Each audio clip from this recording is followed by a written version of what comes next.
What is up, you savages? This is the Protect Your Neck podcast, and I'm your host, Dan Tom. Analyst is work you could find over at MMAJunkie.com. And on this here program, the Protect Your Neck podcast, we break down high-level MMA. That's what we're going to do here today, tonight. Whenever you're listening to this, hopefully it's before the fight in question, UFC on ESPN Plus 29, UFC Fight Night. Who knows what by now? I have it written down here, actually. Fight Night 171. Wow, how the time flies. We're going to try to fly through this because I am recording this later than I'd like.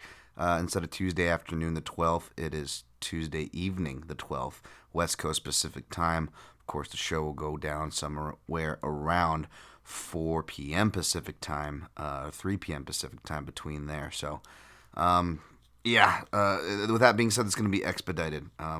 Look at the clock. I'm going to aim to get this under a half hour, easily under a half hour. Also because I didn't do a lot of tape study, so I'll be upfront about that. Already recapped UFC 249 on a previous show as well as on the YouTube channel. Thank you guys. Be sure to subscribe to the YouTube channel if you haven't already. Daniel Tom MMA. Share the podcast, 5-star ratings and reviews. And that is the last of the plugs because we got to get going. Just going to be technical details as per usual on this show, folks. I break down the cards from top to bottom, recap the picks and plays at the very end if you're in even more of a rush, which again, the time frame I'm giving you, I don't blame you. No hard feelings. Not going to really be talking about things on the ground or the news or the happenings because that's not really my beat, and I am not on the ground, but my colleague John Morgan is, and actually, shouts to Submission Radio. Just listened to a really good interview they did there with my colleague John Morgan for anybody who wants to know more in regards to that. So, all right, without further ado, let's break down UFC on ESPN Plus 29. Check out my main event breakdown, which is out now at MMAJunkie.com. Also going to have one for the main event for Overeem Harris.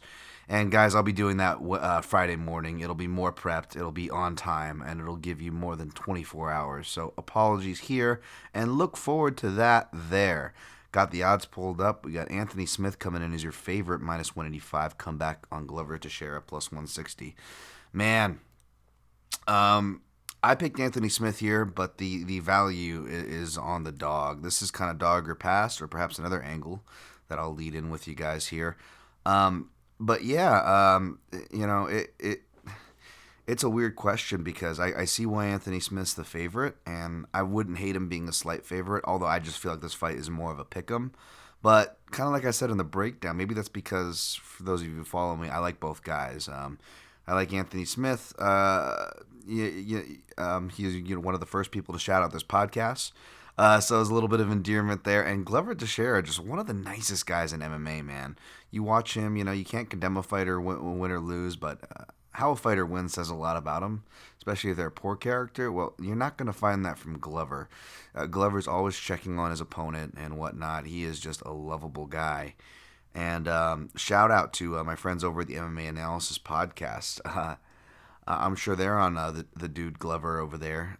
They popularized the term Glover's Garage. I always I had this idea, and I think it would be great if someone did it. You do like those Abercrombie and Fitch T-shirts that are really terrible. That would be like Yacht Club, right? And they were just like churn out logo BS T-shirts here in America that were popular for a long stretch of time. And they're just like generic shirts. Instead of that, you do one for MMA, but it's all like hardcore references, like Glover's Garage, established in 1986. Stuff like that. I haven't listened to those guys' breakdowns yet, but I remember them saying on a previous show, they always joke about Glover training in his garage. Obviously, he's upgraded from that. He's got his own gym there in Danbury, Connecticut, that I think he tries to get all the ESPN guys to go down and train. But regardless, nevertheless, kind of like I said in the last show, I bring that up because fighters that have their own gyms, that have their own facilities, are probably going to be in better shape if we're, making a bet on it, which is kind of what drives a lot of the traffic to these shows in particular, right? Where a lot of you degenerates are listening, which is fine. I've got that in my blood too. So those are things you really got to take into account. Whereas Anthony Smith, what's his training been like? he's been fighting off home invaders, so I mean he's got sparring partners in that sense. Jesus, why are you joking? I'm not trying to joke about that, by the way. I don't want to be like John Jones here and like, be a douchebag about it. Again, I'm an Anthony Smith fan. I'm glad his family's okay. Not trying to make light of it, but you gotta ask yourself the questions on how are these guys training, right? And one of the things about Glover, we're going back to watch, even fights where he's being washed, where you're like, oh, he's old. Like you look at it, Corey Anderson, and um, whether or not you grade that before Corey reminded you of his chin problems again or not, and that's not a diss on Corey. I like Corey. I'm just saying, right? It still doesn't look good on paper. But if you go back and look at that loss, Teixeira's last loss, which was to Corey Anderson, you forget that he was training for a complete different opponent, albeit a wrestler in Latifi. Obviously, Latifi is low volume and defensive wrestling as opposed to high volume offensive wrestling. And don't get it twisted. Teixeira, like with Carl Roberson, which was another 2-week switch, he was able to win, albeit without adversity. So it's not that Glover can't win these fights, or I'm trying to make an excuse to take away from Corey Anderson. But again, it's just something to remind yourself of. And when you watch the fight, like Glover's in it to the end, man. He's still keeping his pace. He's still tagging Corey with good shots in the third round. Even finishes with a guillotine sweeps to get on top. Like you forget that. Like Glover wasn't out of it, and then later on, you could tell it really bothered him because he was calling for that fight again. He wants it back. And again, not to take any credit for discredit, but you see that Glover can wrestle, and he's going to have the wrestling advantage here against Smith. That is one of the more non-utilized, dare say vacant, albeit Smith's made notable improvements over the last years of his career, so I don't want to write him off there. But yes, Glover Teixeira should and will likely have the wrestling advantage in this fight. That's something to watch out for. But here's the thing: is that Teixeira, it's not like a death sentence. Now, you could look at it like, he wasn't able to put away Nikita Krylov, who never goes to decision and went to decision for the first time. That is an anomaly, which is maybe part of the reason why I'm picking a decision here. But I believe if you go back and watch that fight, in the post-fight, I think Glover said he bet his friend a bottle of whiskey he would get the submission. So when you're watching the fight, you're like, yeah, I can tell he's only doing like just enough ground and pound. Like perhaps when he flattens him out early in the first round, maybe Glover could have finished the fight there. But he was so hungry for that submission, he ended up chasing it for the rest of the fight. You get tunnel vision like you do with a knockout punch, right? So you kind of juggle it there. However, as active as Glover is, it's more the submissions, which Smith has been harder to submit in the last 7 or 8 years of his career.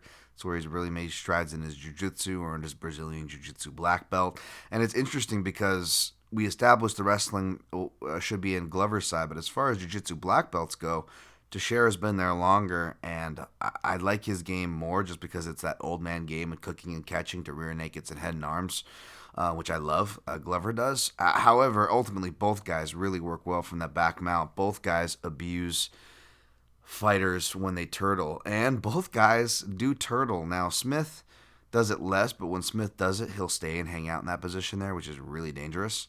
However, he does do things right to protect himself. Like, it wasn't just a weird performance from Jones, which part of it certainly probably obviously was.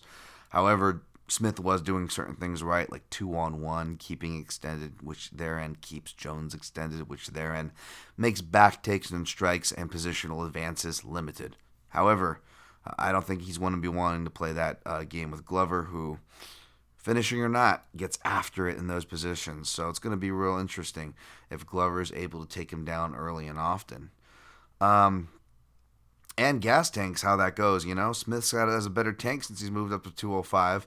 He's been able to stage multiple late comebacks in fights that he probably was losing by scorecards. However, even though he was able to stage comebacks and shows improvements in his pacings in comparison to some middleweight sample sizes, especially when he was really gassing out and didn't have certain issues figured out with himself, you still, even in these fights where he won and made comebacks, he looks tired and stuff. So you got to wonder, what's that going to be like going into 4 and 5? And yeah, we did see him in 4 and 5 against Jones, but again, weird fight, lower pace, etc. So it's a really deceptive who is actually going to have the advantage. However, Glover does have a propensity to cut because of the scar tissue, age, wear, and miles. And something that I think people have overplayed, and I've defended Glover on. However, you cannot ignore the guy's been rocked even in victory a lot lately, and a lot of those are in close quarters with elbows, and with the elbows plus the knees of Anthony Smith. Glover's going to be dipping into some treacherous territory. So if this does go gritty and long like I suspect it to, I'm going to slightly side with Anthony Smith, like I said in the breakdown, over his prioritization of damage and Glover's propensity to wear it. But in no way would I be surprised if Glover wins. Good luck to you if you bet him, because that's where the value is on. However, my pick is Smith, and my play is actually kind of straight down the middle, a bit dangerous.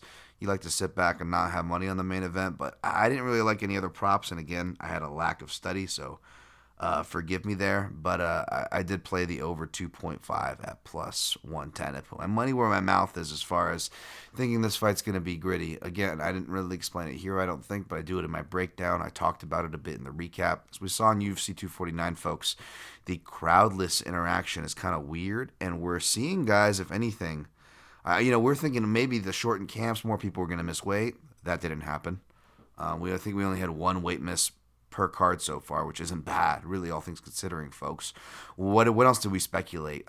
People, if they weren't going to miss weight, regardless if they made weight or missed weight, they were probably going to be out of shape. It was different. No, we didn't see that. In fact, even do or die fighters almost made it to the scorecards, rare trips to the scorecards, like Nico Price, if it wasn't for a doctor stoppage, like we talked about. Or Justin Gaethje, again, who deserves credit, and again, his coach also deserves credit, like I talked about in the recap. However, why they deserve credit is because Justin was able to fight against type, and again, although he deserves all the credit for it, one can't help but wonder if you're being analytical, critical, and honest, but by wondering if the adrenaline induction from the crowd reaction not being there helped him fight against type. You didn't have the devil on his shoulder, and many of the fighters' shoulder, those do-or-die fighters that I always talk about. Perhaps that devil wasn't speaking as loud, and the angel, whether it was their conscience, the corner, or, as we heard, the commentary, made you much more conscious of what you were doing in there. And fighters were there and able to grade themselves much better. They were able to even adjust to things commentators were able to say, and some of these were fighters that maybe they don't even adjust the best when their longtime corners give them adjustments, and here they are adjusting to commentators of all people, folks. So I guess the point I'm trying to say is that I'm not trying to pretend to have the science locked down. However, most of our speculation has already been proven wrong just shortly going into this crowdless fighting affair, and looking into the examples I just cited, I don't think it's all that crazy to suspect that we could see that trend happen, especially for these fighters that aren't used to the Contender Series or didn't come from that, which will have some Contender Series fighters coming in. So that's why I think it's going to run long, folks. Next fight, we got Ovince St. Preux minus 135, Ben Rothwell plus 115. This line is like boomeranging up and down, this Rothwell line. He initially opened as the favorite, as I think he should have been, but it should be a fight that's on the avoid list. It's not on mine because the avoid list is overwhelmed because of my lack of study. I did do some very, very, very, very light study on the rest of the main card just to get my picks in the other day, and then quickly brushed up on some prelims and really didn't watch much footage at all, folks. Please, please, please take my analysis with a grain of salt. And don't fall me off any of these proverbial cliffs, because I may have just played a heavyweight fight. You guys know I'm a big fan of Big Ben as an underdog. And although this trend of people moving up and doing well, or more specifically, athletic guys moving up to non-athletic divisions and doing well, albeit light heavyweight also being a stereotypically non-athletic division, but obviously Ovince St. Preux, say what you will about his style, is an athlete, right? Football credentials and all, or without him, with or without him, he's an athlete. Against Rothwell, who does not look like an athlete, and I love Big Ben. Let's just be real, right? I don't look like an athlete either. I'm not getting it twisted, folks. Believe me. But nevertheless, you can't judge a book by its cover. And both these guys have weird chokes. We got the Von Preux versus the bear trap choke, the 10-finger guillotine, whatever he calls it. I forget. Oh, what's it called? The bolo. Oh, people are going to be shouting at the microphone now. Oh my gosh. Yeah, I forget what it's called. Apologies. Someone's going to tweet it at me, at Dan Tom MMA. But it's been a while, folks. Ben Rothwell hasn't been fighting that much these past few years, as much as I like him. He's got that weird style. Ben Rothwell is still durable. Ovince St. Preux can still go out with some punches, and that's at light heavyweight. He'll be at heavyweight and a hitting heavyweight amongst that. So you got to give that advantage to Rothwell, even though OSP will have movement. We'll be curious if his southpaw body kicks will how they'll do against Big Ben, but we just see Big Ben eat everything to the body and head. Am I right? For the most part. So, and as far as front chokes, if Big Ben wants to get the takedown, I think he's going to be privy to that. He's got underrated jiu-jitsu understanding. And again, kind of like I say often, and many other people say often, is that if someone has a good offense with a certain move, chances are they have a good defense. And again, these are much different moves, but what is the common thread? Both men work well off of different sides of the front headlock. So I think they're going to understand each side pretty well. And with the gas tank / not wanting to expend the gas tank or be fearful of being on bottom of the other man, especially in Ovince St. Preux's case, doesn't want to be on the bottom of Big Ben. Perhaps it's a wash down there. But either way, as far as my play and pick goes, it's right. I'm going to jump off a cliff here. Don't follow me. But I put half a unit on Big Ben for that reason. You're going to throw plus money my way. And that's no hate on OSP. Tennessee. Next fight, Drew Dober. -120 versus Alexander Hernandez, who plus 100 as the underdog. And he looks like Mark Wahlberg's character from Fear. I'm actually a fan of the brashness of Alexander Hernandez and storming onto the scene the way he did, but he really has some holes to fill in his game, and I didn't follow too much of what he was doing for this training camp. However, dealing with what everybody's doing, I'm not sure what he's made as far as improvements, and I'm not trying to hate on him when I say that or when I say this, which is I don't think it's an unpopular opinion that he beat Masaranduba. I think he should have lost that fight by decision. Maybe giving him one round. That's off memory, folks. Forgive me. I haven't went back to watch it. Point is, he probably should be 2-1 against UFC Southpaws, but technically, Alexander Hernandez is 3-0 against UFC Southpaws, and he's facing another. And perhaps that's why the line is so tentative. However, I've always respected Drew Dober, whether I pick him or not. And even though I respect him, whether I pick him and I'm right or I don't pick him and I'm wrong, either way, I am seemingly always blown away, especially as of late, especially since his loss to Olivier Aubin-Mercier. Really impressed with Drew Dober coming into his own. Don't judge him by the Instagram, the pretty boy stuff and this and that. It'd be easy to accuse him of having his head in the right place, but the dude is smart. He seems like he's got a golden heart, a martial artist's heart. It's hard not to root for the guy whether you pick him or not. He's durable as all hell, although he does have a propensity to cut. But with Alexander Hernandez not really having a volume game when a guy offers some palpable counters and power and is durable, which Masaranduba was, and albeit slightly different stylists, definitely a different stylist, but he checks all those same boxes Drew Dober is. Plus all the, other intangibles. I'm not sold that Hernandez is going to be able to hurt, knock out, or outscore Drew Dober on the feet. Drew Dober also has improved wrestling and counter wrestling, and although this would be a good fight for Alexander Hernandez to change his levels, use his footwork, get in there, he's got a well-rounded game. He'll ride, he'll strike. He won't completely sell out for positions like the back mounts if it's not there, although Hernandez I think probably has a much better ground game than most people give him credit for. I don't think it's a game over ground game or anywhere near an Olivier Aubin-Mercier, albeit I know Alexander Hernandez beat him. I picked him to beat OAM. No offense to OAM. Got love for OAM as well. But I'm just saying I'm not discounting Hernandez's win over him when I say that. I'm just saying that even though Hernandez is better than people think on the ground, he's not a game over submission threat, and I think that's more than fair to say. So for those reasons, unless he gets gifted another scorecard, and again I'm not trying to throw shade or hate toward Hernandez there. He's a young kid. He's got a bright future. I'm really excited to see him grow.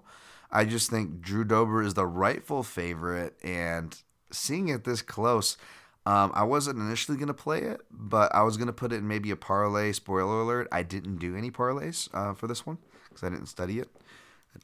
I feel terrible even doing a free for fun, whatever you want to call it. Everything's free, but you know what I mean, for fun.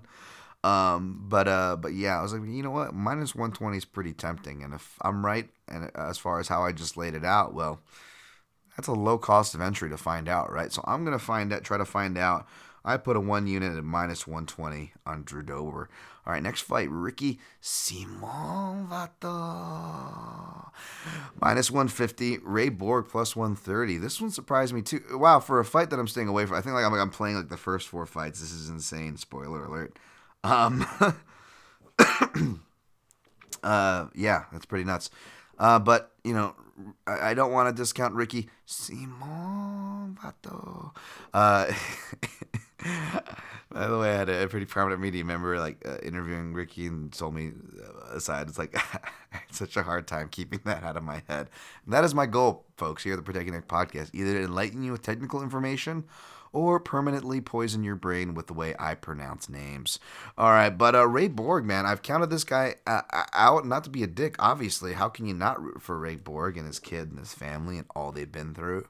But whether you're picking Ray Borg, not picking him, counting him out or not counting him out, playing him or not playing him, I think one thing is true is the guy is a proven winner, and it comes down to a saying that I don't say enough that was taught to me, and I've said it on this podcast before, but again, I don't say enough, and that is scrambles win fights. And Ray Borg is a scrambler. He is one of the best scramblers. And that's why he wins fights. He is a winner. He is a scrambler. You know, if he misses weight, makes weight, he fights through adversity, unless he's got glass in his eye from a Conor McGregor bus attack, he'll show up and fight through adversity. For the most part, or unless his kid's under health, issues. Like, this guy's been through the freaking ringer. So it's at 135. I'm pretty sure he already made weight. As I say this, I can't even remember the fight of the miss. Oh, it was Roberson. So yeah, man, I don't see Ricky, Simon Vata. Was he gonna do wrestle him and then get into Borg's world? And I don't think he can stop it or stop himself from doing that. Now, Ricky Simon fought a really disciplined fight against Hani Yaya. Hey, everybody, it's me, Hani Yaya. It's Hani Yaya doesn't have as good a wrestling as Ray Borg, is not as consistent and persistent with his pressure.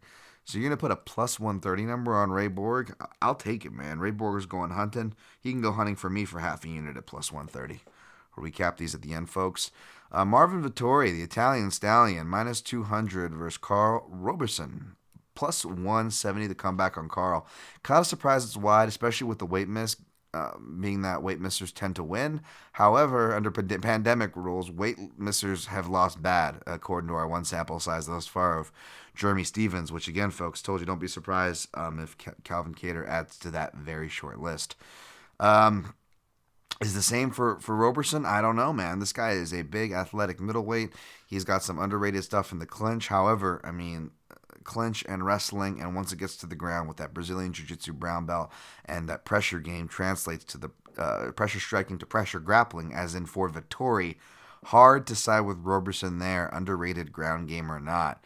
As far as Southpaw versus Southpaw matchups go, Jesus, I looked at this initially when I was making these, and I don't have it in front of me now. I'm going to pull it up. Neither of them have too much experience as I can remember. I got Carl Roberson. Yeah, I mean, outside of, what's his name? Kickboxer. Gosh, this is really bad. Outside of Cesar Fajeda, he lost to him, albeit that was a ground loss. I think Roman Kopylov was a southpaw. So that's 1-1. I can't remember if Wellington Turman was a southpaw or not. And yeah, as far as MMA goes, so he's 1-1. Whereas Marvin Vettori, hot-blooded Italians, man. Hey, I'm part Italian, so don't get mad. Va bene, non ti preoccupare. Sti cazzi. He beat Cesar Fajeda, that's right. 1-0 against the southpaw. Omari, Durka. He is not a southpaw. Neither is Vitor Miranda. Neither is Carlos Jr. Yeah, he's only had the one southpaw victory, but he went 3 rounds with Fajeda. So easy to see why he's favored if we're doing the old MMA math. I didn't watch footage. I was tempted to use Vittori as a parlay piece for what it's worth. Take that for what you will. But I'll take Marvin Vittori to win a decision based on volume and getting this fight to the ground. I don't think he gets the finish, though. Felipe Lin's heavyweight affair, -175 on the prelims, I believe this is. Andrei Arlovsky, +155, comeback on him. Felipe Lin's coming in from PFL, having some success there. Just success up at heavyweight, more so. I'm sure that trend will continue here. I don't disagree that him being favored. Although I didn't look at this matchup, I didn't do tape study, folks, and I'm an Arlovsky mark. He's one of fun fact, Arlovsky, one of my first favorite fighters in MMA back in the day. Coming off that KO loss, but he's had some recovery time. Had that thriller against Ben Rothwell. It was just watching Arlovsky against Harris even, and just his chin's got 9 freaking lives. Whereas Lin's, he's got the KO power. He's been KO'd 3 times himself, though. In fact, that are his only losses. I'm going to take Arlovsky here, heavyweight. I mean, this is on the avoid list, folks, but I'm not going to lie. I'm probably going to sprinkle some Arlovsky just out of fandom. Don't follow me off that cliff. The pick, however, is Arlovsky. I will stick to that much. He's been underrated before, and I've proven that from picking him against Tai Tuivasa, albeit that was wrong. I think I proved that both Arlovsky was better than people thought, and nothing against Ty. I love Ty. He's young. Happy to see him improve, but people needed to pump the brakes at that time with Ty. And that's no hate on Ty. Big fan of his. Thiago Moises -120. Michael Johnson +100. Didn't watch this at all. Can't trust Johnson. This is on the avoids list for sure. However, maybe it's a little bit of veteran bias, as Dan Tom often has and calls out on himself. So don't follow me off the cliff. I ain't going to play it. I mean it. It's on the avoid list for a reason. But I'm going to pick Johnson's southpaw stylings and experience to get the job done here. If he can stay off the cage, I think, if memory serves, Moises mainly gets his takedowns off the cage as far as that's where he's most effective. Johnson can play the footwork game and doesn't run into a head kick or isn't completely shot as far as chin goes. I think he should either knock out or outpoint Moises. We'll see, though. Again, I didn't do tape study, folks, so forgive me. Being honest. Sarge Eubanks -365, probably going to be a popular piece against Sarah. More ass. +305 comeback on Cheesecake, Sarah. You're going to take Sajara Eubanks. She's athletic, powerful on the feet, but people forget Sarge Eubanks comes from jiu-jitsu school, albeit she's no longer with Lloyd Irvin. I'm pretty sure she's still with Mark Henry in tow. Either way, she's got the ground chops that she should be able to stay out of opportunistic arm bars. Although Sarah, more ass. Always rooting for her, especially working with the Extreme Couture people. Dennis Davis, the Piranha, one of Extreme Couture's unsung heroes, doesn't get enough credit. Has been working with her, I believe, last couple camps. So I would be happy to see her get the upset. I stayed away from the fight, but hard not to favor Eubanks there. Omar. Dan, this isn't The Wire. Omar Morales -175, who earned A off the Contender Series for me, and then beat Brad Katona, which I completely have no memory of that fight. Didn't go back to watch it, versus Gabriel Benitez. Perhaps it's due to the pandemic, although he's not the smallest featherweight, although he won't be a big lightweight. So who knows what the motivation is here. But yes, moving up to 155, Gabriel Benitez +155 is the number coincidentally there. I might play this. Again, I like Gabriel Benitez. He is probably minus, Chito Vera, who, stormed with the rankings in the last 3 or 4 years of my personal favorites. Gabriel Benitez is one of my favorite tough LATAM guys to come off that series. Of course, he's a southpaw. Dan Tom loves his southpaws. But not just a southpaw. One of the hardest kicks, according to Javier Mendez, and that includes another southpaw, Luke Rockhold. So that's pretty goddamn impressive. Morales, of course, had the leg kick TKO against Park, but I don't know his experience against southpaws, much less high-level ones. Gabriel Benitez has been there against high-level guys. In fact, his only stoppage has come to the higher-level guys. Youssef will be a high-level guy if you don't think he is or aren't in the know already. And it's also hard, which makes it hard to hold that fight against him, which was his last fight. Of course, it was a round 1 KO loss. And then before that, we see him beat, or I should say, handle accordingly, Humberto Bendine, who, no offense, just shouldn't have been in the UFC, slam KOs him. So it's really hard to know. We've seen one round, very briefly, of Gabriel Benitez in the last 2 years. It is now 2020. So we haven't gotten decent sample sizes since 2017. So for that reason, moving up in weight, the benefits of moving up in the weight for the chin, Morales still much more untested. Gabriel Benitez, it's pandemic time, but he looks like he's still been training at AKA with the crew up there. So plus 155, I may play Benitez. It's not official written down. Not that it would matter, because I would caution you to follow me off a cliff for a fight I didn't watch tape on. But boy, is that number tempting. We'll just say that. All right, next fight, Brian Kelleher, plus 170 underdog against Hunter Azure, minus 200. Another Contender Series alum who I gave a good write-up for because of his honey badger-like stylings. Maybe he's the one that beat Brad Katona. And oh, yeah, that's right. He's the one that beat Brad Katona. I'm sorry, folks. Omar Morales, has he fought since the Contender Series? As I'm correcting myself, I apologize, folks. Omar Antonio Morales Ferrer. Dong Young Ma, that's right. He beat Glenn from The Walking Dead, which, hey, again, that kind of strengthens my case, I think. All right. Yeah, we got the Hunter Azure. You know what? This one's on my avoid list because as much as I like Hunter Azure, agree with him to be favorite. I'm gonna pick him here. Maybe it's because maybe it's because I like Brian Kelleher. I like him before he was doing this media darling stuff, trying to do more media stuff.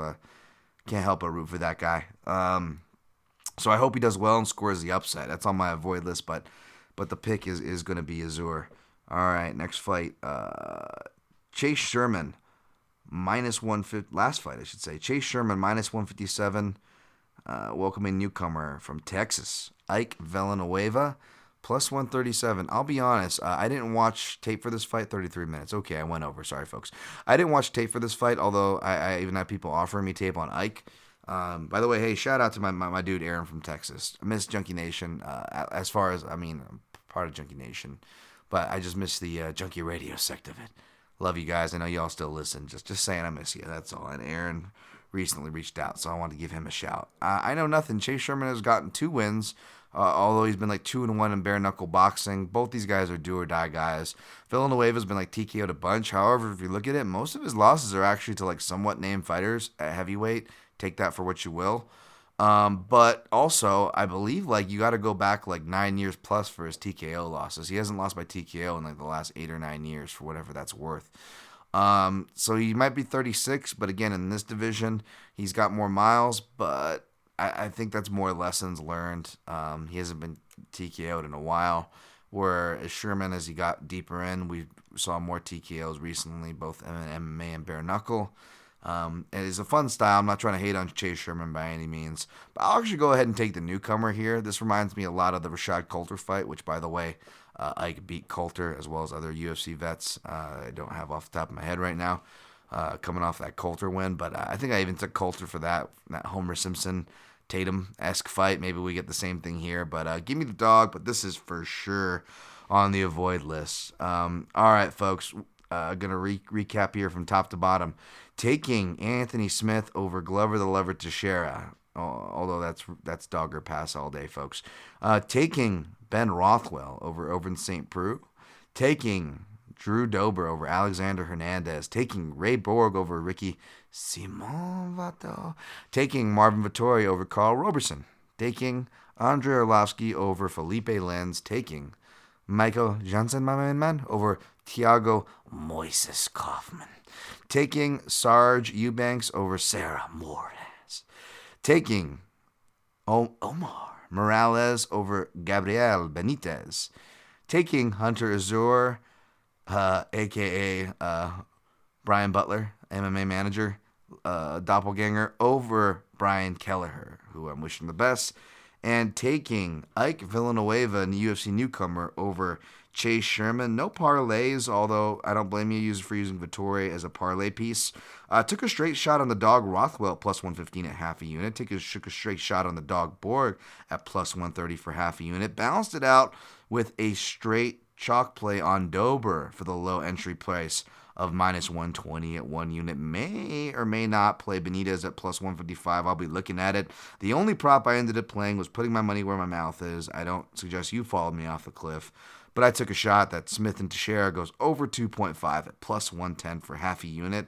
Although it should all be on the avoid list coming from my mouth with my, again, admitted lack of study on this card, folks. Take it with a salt.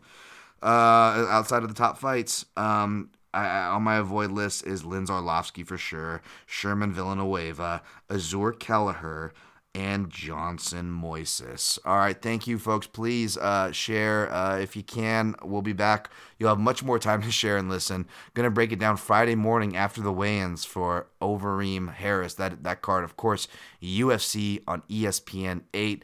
Thank you for tuning into this breakdown, albeit only getting it to you and recording it the night before for ESPN on ESPN Plus 29. Either way, if you're tuning into Jacksonville, hopefully you enjoy the fights. Hopefully you're staying healthy. Wash your hands and always protect your neck.